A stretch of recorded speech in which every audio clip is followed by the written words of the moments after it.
السلام علیکم ورحمۃ اللہ وبرکاتہ۔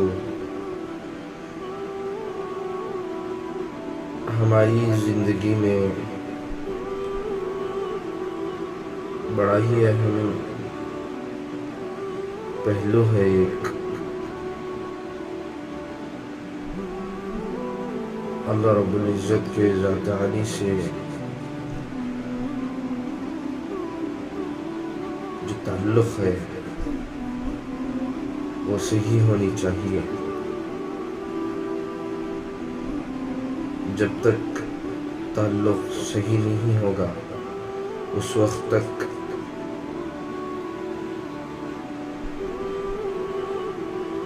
ہمارے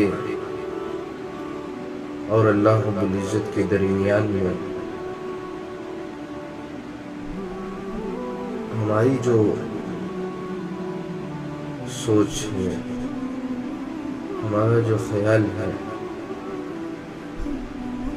اور ہمارا جو عمل ہے وہ بدل نہیں سکتا، کیونکہ جب تک سوچ نہیں بدلتے، جب تک ہمارا اس پر دل نہیں اتر جاتا، تب تک اعمال بھی کرنا مشکل ہے۔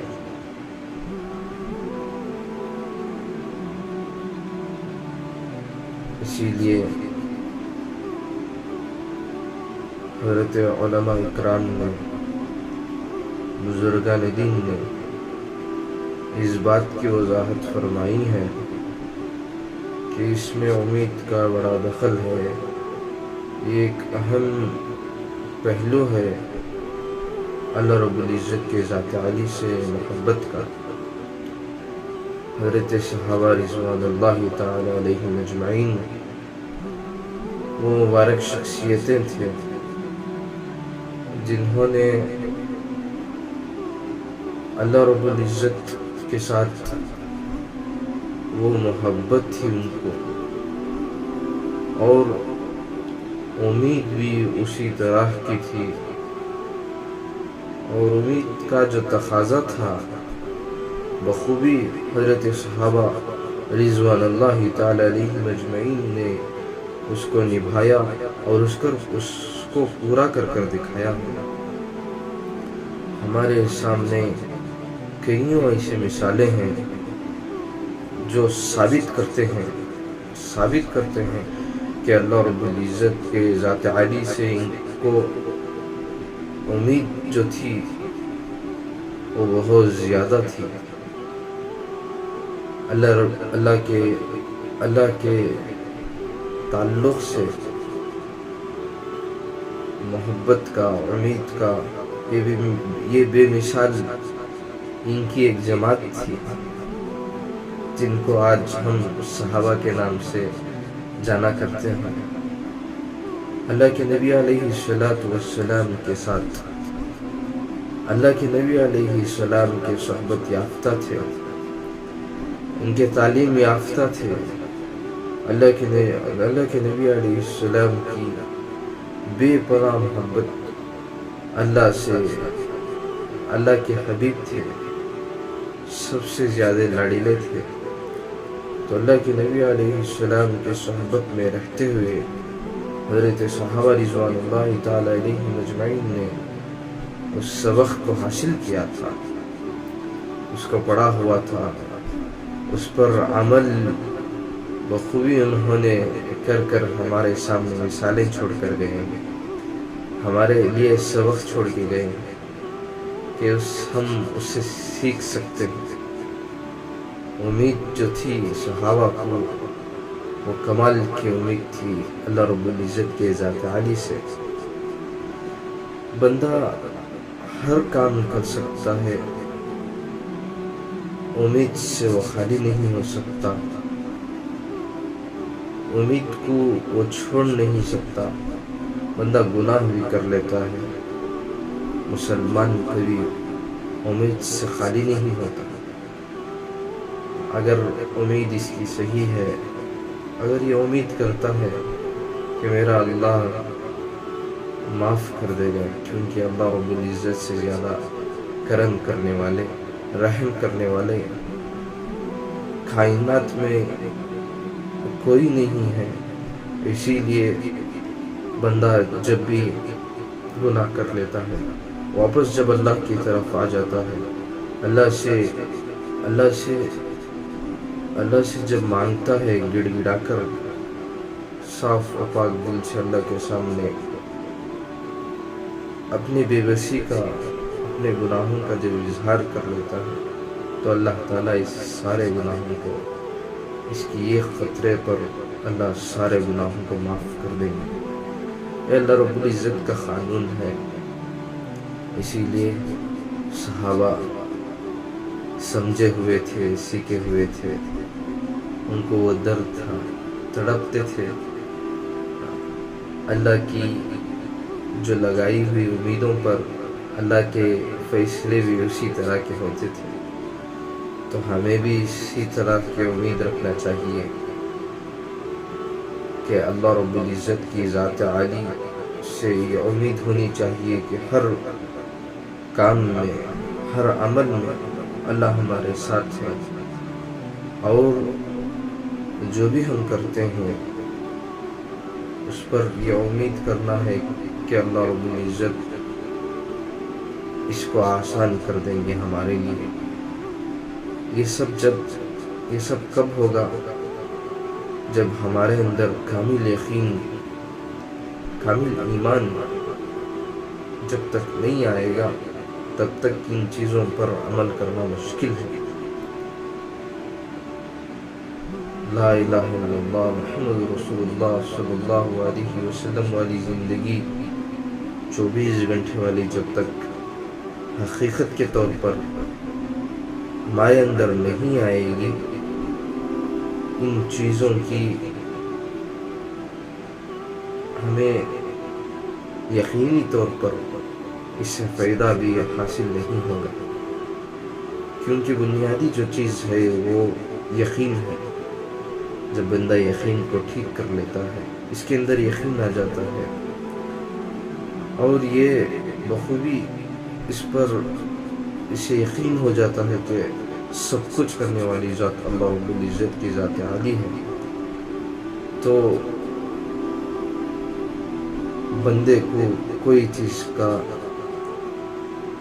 چیز کی فکر نہیں رہے گی، کیونکہ یہ بخوبی جانتا ہے، یہ یقینی طور پر یہ جان لیتا ہے کہ اللہ رب العزت کے ذات عالی سے فیصلے جو ہوں گے وہ ہمارے اعمال کی بنیاد پر ہوں گے، اور جس طرح کا تعلق میرے اللہ کے ساتھ ہے، اس پر اللہ کے فیصلے میرے لیے ہوں گے۔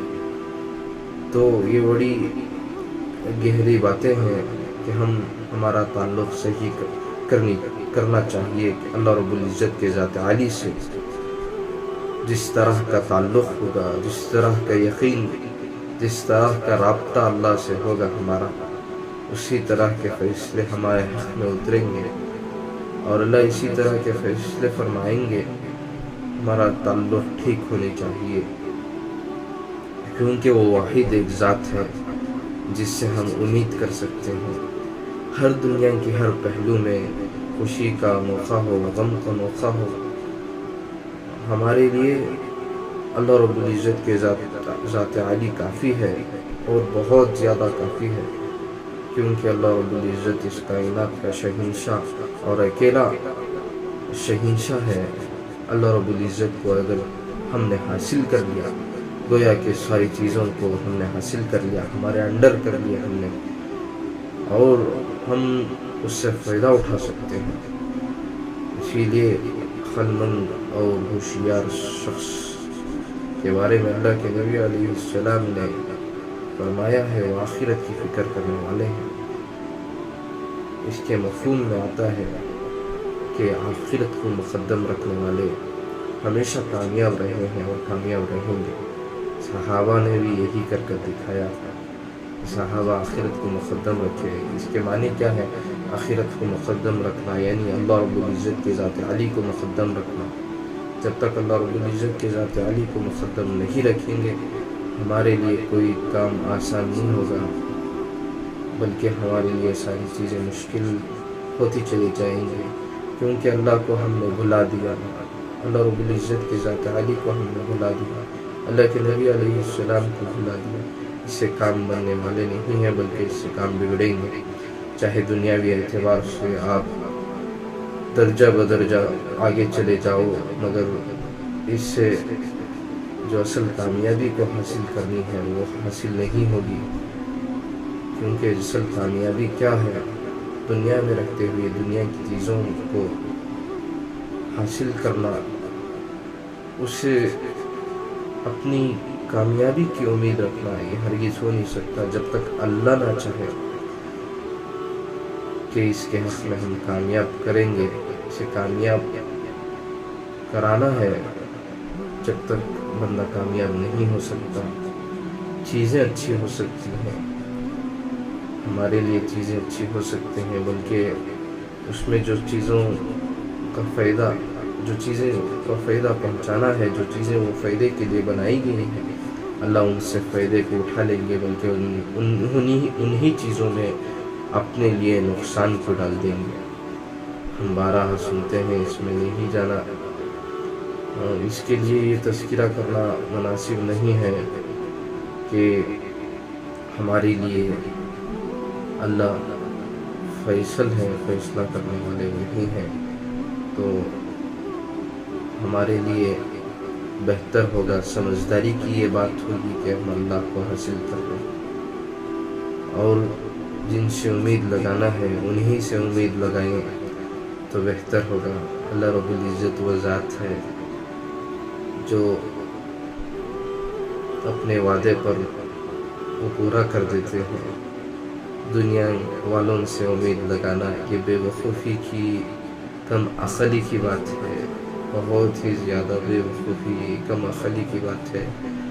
جب بھی دنیا والوں سے امید لگا کر اٹھ جاتے ہیں، تب ہمارے لیے نقصان کا سامنا کرنا پڑتا ہے، پھر دکھوں کا سامنا کرنا پڑتا ہے، پھر تکلیف آتی ہے، ان تمام چیزوں کا سامنا کرنا پڑتا ہے، چاہے وہ گھر والے ہو، چاہے وہ گھر سے باہر والے ہو۔